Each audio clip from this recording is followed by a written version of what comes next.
ஆண்டவராக இயேசு கிறிஸ்துவின் நாமத்தில் என் அன்பின் வாழ்த்துக்கள்.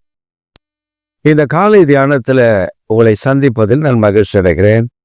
இன்றைக்கு நம்முடைய தியானத்திற்காக நாம் தெரிந்து கொள்கிற வேத வசனம் அப்போஸ்தலர் 5ஆம் அதிகாரம் 12ஆம் திருவசனம். அப்போஸ்தலருடைய கைகளினாலே அநேக அடையாளங்களும் அற்புதங்களும் செய்யப்பட்டது. அப்போஸ்தலருடைய கைகளினாலே அநேக அடையாளங்களும் அற்புதங்களும் செய்யப்பட்டது. கர்த்தர் வேதத்தில் நமக்கு ஒரு வாக்குத்தத்தம் கொடுத்திருக்கிறார். இன்னாரால் தான் அற்புதம் நடக்கும், இன்னாரால் அற்புதம் நடக்காது என்று வகைப்படுத்தி கொடுத்திருக்கிறார்.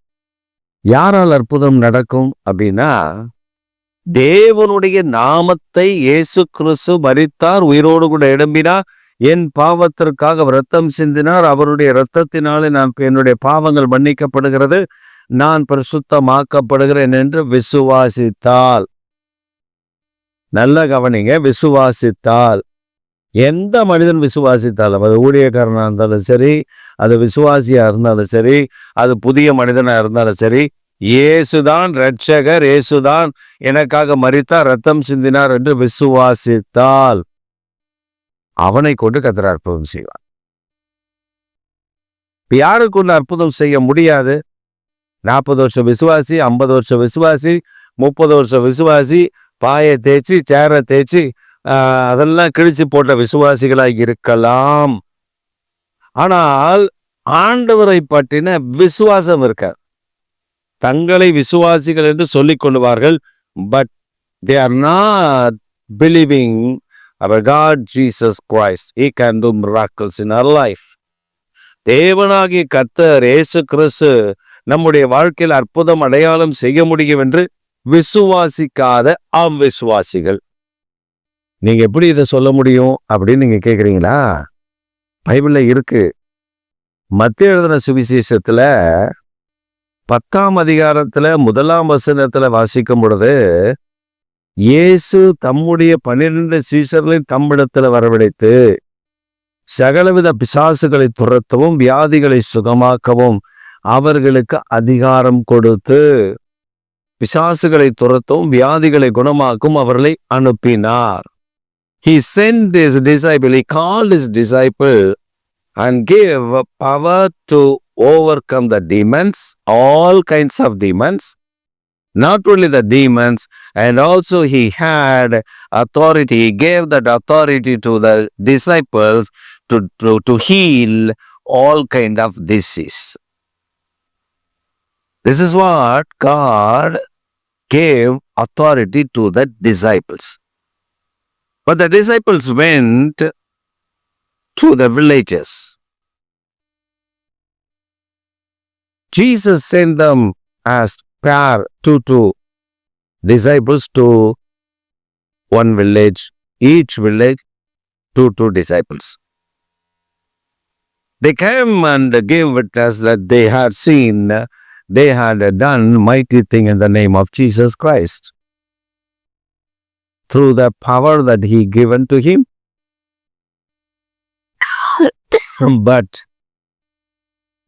chapter 17, read the chapter 17, Matthew 17. மத்தேயு எழுதின சுவிசேஷம் 17ஆம் அதிகாரத்தில் நீங்கள் வாசிக்கும் பொழுது, மார்க்கு எழுதின சுவிசேஷத்தை நீங்கள் வாசிக்கும் பொழுது அங்கே சொல்லப்படுகிறது, ஒரு தகப்பன் தன் குமாரனை அழைத்து வருகிறார். தகப்பன் தன் குமாரனை அழைத்து வந்து சொல்லுகிறான், ஐயா, இவனை ஒரு ஆவி அடிக்கடி அலக்கடிக்கிறது, தீயில தள்ளுகிறது, தண்ணீரில் தள்ளுகிறது, அவனை சக்கையாக பிழிந்து விடுகிறது, அவனை காப்பாற்றுவதே கடினம் போல இருக்கிறது, பின்பு அவன் பிழைத்து விடுகிறான். இதை துரத்தி விட முடிய சீஷரிடத்துல கொண்டு போனேன், அவர்களால் கூடாமல் போயிற்று. இயேசு உடனே அந்த மனிதனை பார்த்து, அவர்கள் புதிய விசுவாசிகள், அவர்கள் புதிய சீஷர்கள், அவர்களுக்கு அந்த பவர்ஸ் எல்லாம் இல்லை அப்படின்னு சொல்லல. சீஷர்களை திரும்பி பார்த்து சொல்றார், அற்ப விசுவாசிகளே. அவர் சொன்ன காரியம் என்ன தெரியுமா? அற்ப விசுவாசிகளே. அதாவது ஆண்டவருடைய வல்லமை அவர்களுக்குள்ளே கொடுத்தும் அதை பயன்படுத்த தெரியாத விசுவாசிகளே. அந்த சீஷர்களை கடிந்து கொள்கிறார். அது மட்டும் திட்டிருக்க மாட்டார், இன்னும் நிறைய திட்டிருப்பாரு. அந்த ஆக்கியோர் அதை எழுதல. ஆனா வெளுத்து வாங்கினார்.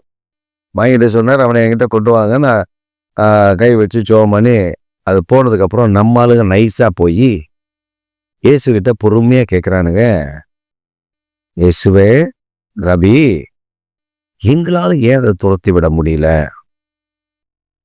அப்ப ஆண்டவர் சொன்ன 2 காரணங்கள். ஒன்று, இந்த உபவாசத்தினாலும் ஜெபத்தினாலும் அன்றி வேறொன்றினாலும் போகாது என்று மார்க்ல சொல்லியிருந்தாலும், மத்தேயு எழுதின சுவிசேஷத்துல சொல்லியிருக்கார், உங்கள் அவ்விசுவாசத்தை நிமித்தம். கடுகளவு விசுவாசம் வந்தா அந்த மலையை பார்த்து பெயர்ந்து தள்ளுண்டு போன்னு சொன்னா போகும். உனக்கு கடுகளவு விசுவாசம் கூட இல்லை, அதனாலதான் அந்த பிசாசு கூட உனக்கு கீழ்ப்படியல. சீஷர்களுக்கே இந்த நிலைமை. நல்லா கவனிங்க, சீஷர்களுக்கே இந்த நிலைமை. அறத வேதம் சொல்லுகிறது, ஆவியின் அபிஷேகத்தை பெற்ற பின்பு கர்த்தர் பரிசுத்த ஆவியானவரால தம்முடைய சீஷர்களை நிரப்பின பின்பு அவர்கள் சாலமோன் மண்டபத்தில் கூடி இருந்தார்கள். அங்கே அப்போஸ்தலருடைய கரத்தினாலே அடையாளங்களும் அற்புதங்களும் நடந்தன. இந்த காலை வேளையில ஒன்றை நாம் புரிந்து கொள்ள வேண்டும். நம்முடைய கரத்தினால் அற்புதங்களை அடையாளங்களை ஆண்டவர் செய்ய முடியும். ஆனால் முடியாமல் போகிறது காரணம் என்ன தெரியுமா? விசுவாசம் அல்ல. We don't have faith. We don't have faith in Jesus Christ. He can heal this disease. He can heal this man. He can deliver this girl or this woman. We are not having belief on our Jesus Christ. நமக்கு அந்த விசுவாசம் இல்லை, அதுதான் பிரச்சனை. நம்ம சொல்றோம், இத்தனை வருஷம் விசுவாசம், நான் யாரோட பேசுகிறேன் தெரியுமா, நான் யாரோட ஜெபிக்கிறேன் தெரியுமா? யாரோட ஜெபம் பண்றீங்க? மொத்தம் 3 பேரோட தான் சேர்ந்து ஜெபம் பண்ண முடியும். பிதா, குமார், பரிசுத்த ஆவியானவரோட. அங்க எங்க ஜெபம் பண்ணாலும் இயேசுவின் நாமத்தை சொன்னாதான் ஜெபம் கேட்கப்படும், இல்லைன்னா கேட்கப்படாது. என்ன இல்லாமல் பிதாவின் இடத்துல ஒருவனும் போக முடியாது, மோட்ச ராஜ்யத்துக்கு போக முடியாது. தான் தேவனுடைய வார்த்தை. யோவான் 17ஆம் அதிகாரத்தில் இது ரொம்ப தெளிவா சொல்லியிருக்கார். இயேசு கிறிஸ்துவின் நாமமே அல்லாமல் வேறொரு நாமம் கட்டளையிடப்படல ரட்சிக்கப்படுவதற்கு. அவர் நமக்காக வேண்டுதல் செய்கிறவர். பரிசுத்த ஆவியானவர் இயேசுவின் நாமத்துல நமக்குள்ள இருந்து விண்ணப்பம் பண்ணி வேண்டுதல் பண்ணி நமக்கு ஜெயத்தை தருகிறார். இயேசு கிறிஸ்து இயேசுவின் நாமத்தை அவர் இந்த பூமியில மனுஷகுமாரனாக இருந்த பொழுது தம்முடைய நாமத்தினால் அவர் அற்புதம் செய்ததை பரிசுத்த ஆவியானவர் வந்த பின்பு தம்முடைய சீஷர்கள் மூலமாக இயேசுவின் நாமம் பிரசித்தப்படுத்தப்பட்டது. அத நாம தான் கொடுக்கப்பட்டுச்சு. பிதாவாகிய தேவன், குமாராக இயேசு கிறிஸ்து, பரிசுத்த ஆவியானவர் 3 பேரும் இணைந்து கிரியேஷன்ல 3 பேர் இருக்கிறாங்க. எல்லா காரியத்திலும் 3 பேர் இருக்காங்க. ஆனா சிலுவை மரணத்துல இயேசுவின் இரத்தம் சிந்தி தம்முடைய சம்பாதித்த சபையை பிதாவுனுடைய கரத்துல ஒப்பு கொடுக்கிறார். ஜெபம் அப்படிதான். அப்ப நாம என்ன செய்கிறோம்? விசுவாசிக்கணும். நாம என்ன சொல்றோம்? சும்மா நம்ம வாயில வடை சுடுவோம். என்ன சுடுவோம்? நான் இயேசுவோட அப்படி க்ளோஸா நடக்கிறேன், இயேசு என் கூட தான் உட்காந்து பேசுவாரு, அற்புதம் செய்யணும். அவரு என்ன சாப்பிட்டியான்னு கேட்டாரு, என்ன போனேன்னு கேட்டாரு. இதெல்லாம் டுபுக்கு கேஸு, இதெல்லாம் போய் சொல்லி குழுவாண்டி கேஸு. இந்த கேஸுகள் நம்ம எதுலையுமே நம்பக்கூடாது. நம்ம நம்ப வேண்டிய ஒண்ணுதான், இயேசு கிறிஸ்து என் ரட்சகர், என்னை கொண்டு அற்புதம் செய்க.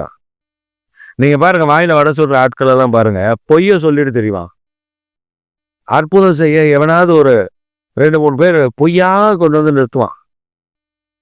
ஆனா உண்மையா இயேசுவை அறிந்த, இயேசுவை பின்பற்றுகிற கர்த்தருடைய பிள்ளைகள் கரத்தை நீட்டா போதும், பிசாசு அலறி ஓடும். உங்களை பார்த்தா பிசாசு சொல்லணும், என்ன சொல்லணும்? ஐயோ, அந்த தேவ மனிதன் வந்துட்டா, அந்த தேவ மனுஷி வந்துட்டா. நீ ஊழியக்காரனா இருக்கலாம், நீ விசுவாசியா இருக்கலாம், யாரா வேணா இருப்பான், ஆனா கர்த்தர் உன்னை பார்க்க சொல்லணும். ஏன் மகன், ஏன் மகள், நான் அபிஷேகம் பண்ணினவள். நம்முடைய தேவனாகிய கர்த்தர் நமக்கு தந்திருக்கிற இந்த விசுவாசம், இந்த விசுவாசத்தினாலே தான் அற்புத அடையாளங்கள் நடக்கும். அப்போஸ்தலருக்குள்ள பரிசுத்த ஆவியானவர் வந்த பொழுது விசுவாசம் வந்துச்சு. அந்த விசுவாசம் வரம் கிரியை செய்ய ஆரம்பிச்சது. இன்னைக்கு நம்முடைய வாழ்விலையும் விசுவாச வரம் கிரியை செய்ய வேண்டும். இந்த செய்தியை கேட்கிற அருமையான கர்த்தருடைய பிள்ளைகளே, கர்த்தருடைய ஜனமே, தேவனாகிய கர்த்தர் உங்கள் கரத்தினாலே அற்புதங்களை செய்ய அவர் ஆயத்தமாயிருக்கிறார். ஆனால் நீங்க விசுவாசிக்கணும். நீங்க விசுவாசித்தாதான் அற்புதத்தை காண முடியும், அதிசயத்தை நடப்பிக்க முடியும். ஆச்சரியமான தம்முடைய கிருபையை உங்கள் மூலமாய் ஆண்டவர் நிலைநிறுத்துவார். சீசர்கள் ஜெபிக்கிறார்கள், அற்புத அடையாளங்கள் எங்க மூலமா செய்யுங்கப்பா அப்படின்னு. அந்த ஜெபத்தை கேட்டு உடைய பரிசுத்த பிள்ளையாகி இயேசுவின் நாமத்தில் நாங்கள் அற்புதங்களையும் அடையாளங்களும் செய்ய, பிணியாளிகளை குணமாக்க உடைய கரத்தை நீட்டும்.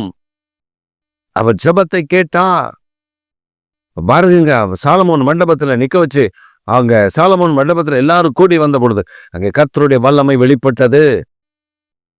இந்த காலை வேளையில உங்களை கொண்டு கர்த்தர் அற்புதம் செய்வார். ஒரு வியாதியா, ஒரு பிரச்சனையா, ஒரு போராட்டமா, தேவ சமூகத்துல நீங்கள் ஜெபித்து ஆண்டவனை ஜெபம்னு சொல்லிட்டா போதும், அவ்வளவுதான். அந்த விசுவாசத்துல நீங்க ஜெபிக்கலாம். நீங்க எட்ட ஜெபம்னாலே அற்புதம் நடக்கும். கிட்ட போய் தலையில கை வைக்கணும் அவசியமே கிடையாது. உங்களை பார்க்கும்போது சொல்லுவான், என்ன ரொம்ப சொல்லுவான், ஐயோ வந்துட்டான், அக்கினி எரியுது.